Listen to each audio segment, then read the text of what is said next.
So as mentioned in my previous video, I had a bad bike accident here in Thailand and ended up with a fractured pelvis and other broken bones.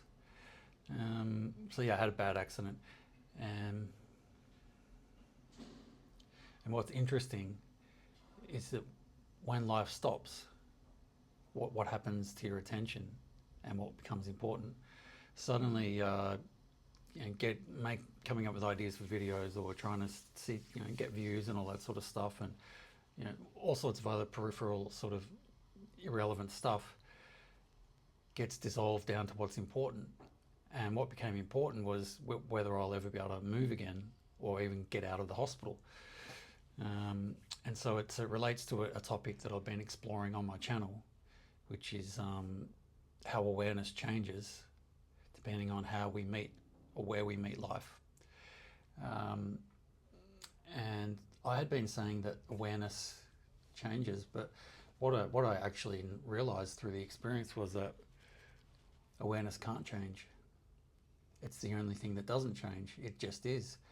It's ever present. You might want to,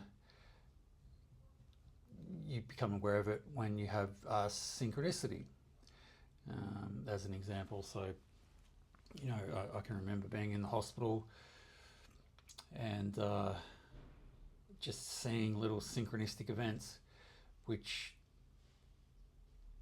when I was questioning or having resistance to the experience, and I was pretty helpless and vulnerable, it was just the mind.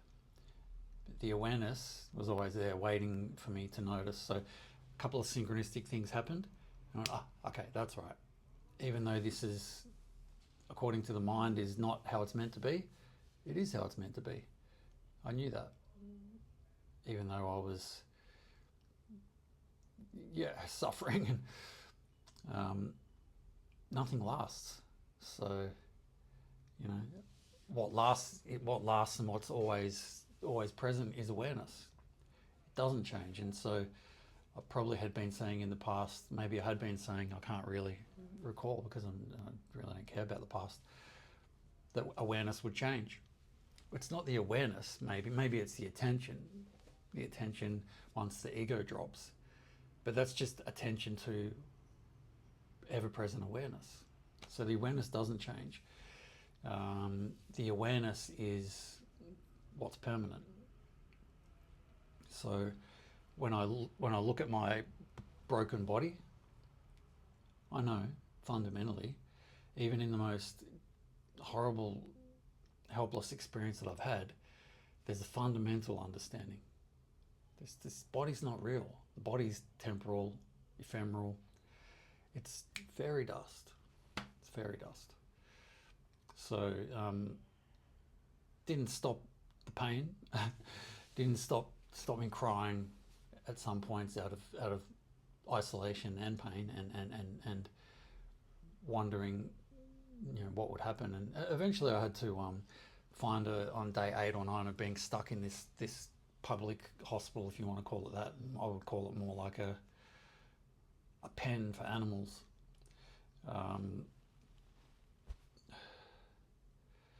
They didn't stop the suffering, but I always had that fundamental understanding that it can't be real. It can't be real. If anything that you see is going to disappear, so that therefore it's really not real. So it's okay. So I was able to through this very, very, very challenging, physically challenging and mentally challenging experience, be thrown into a deeper understanding of what awareness is. And so that's quite powerful. And so that's why we're not talking today about broken bones. It isn't about broken bones. It's about tapping into what is real. Because ultimately, isn't that the question that is on the end of everyone's lips once they get past this? Who won the footy, or who's the next puppet politician, or how much is your house worth? The real conversations are, what is reality? Reality, real-ity. It's not real though. So so they're the conversations that are interesting, delving into and questioning and discussing and getting insight and understanding into what is real and what is not real. Well, again, there's no way of knowing what's real. You can only get closer, nudge, an inch closer to what's real by looking around and seeing that nothing you see is real. You can't really touch what's real because it's just pure awareness beyond this body, beyond this mind. So that's the state that I was brutally thrust into. You know, the moment of the impact of the accident, I literally expected to die. It was a crunchy, horrible incident, and my brain instantly shut down to protect myself because I must have gone into extreme shock and the high level of pain that I was in, and it's still quite it's still quite painful. But again, that's an opportunity. This was how I experienced it anyway. I saw it as an opportunity to see where I can take this investigation as to what's real. Okay, I'm going through a lot of pain. This is what I told myself. I'm going through a lot of pain. You're never probably going to go through this level of pain and isolation and being in this experience in this public hospital where no one will help you because you're not speaking their language and it's not how this hospital works. Here's an opportunity, something extreme. Let's see what I can find out about what is reality, what's real and what's not real.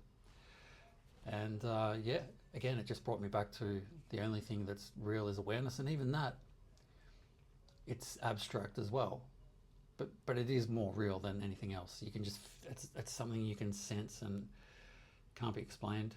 It can only be seen for what it is.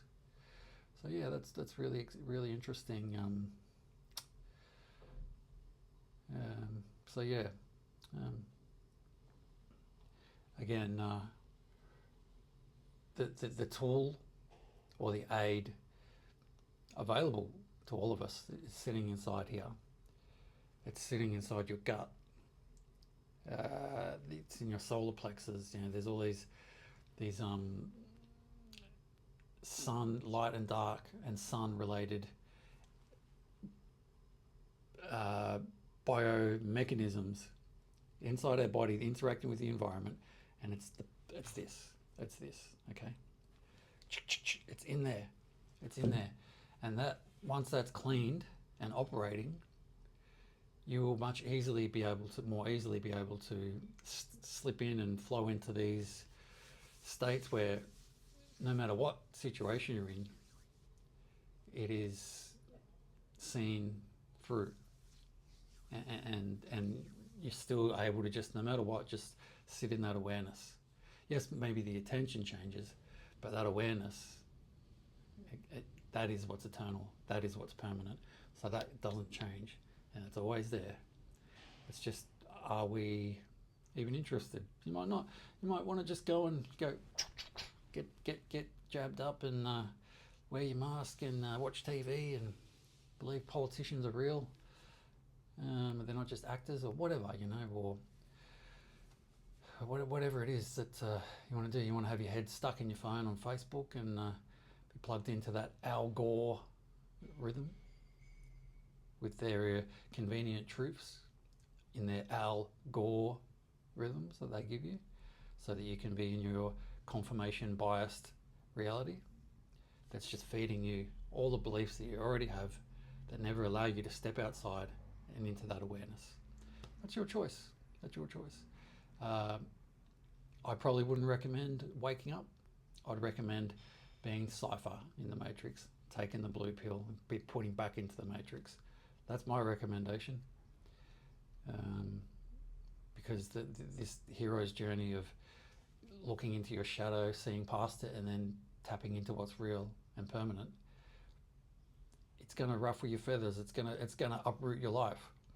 So I don't recommend it, but that's the experience that seems to be happening here. So I'm going through it. I don't really have much of a choice. So yeah, there we go. That's the spiel for today. Awareness, and everything that you see is not real. Peace.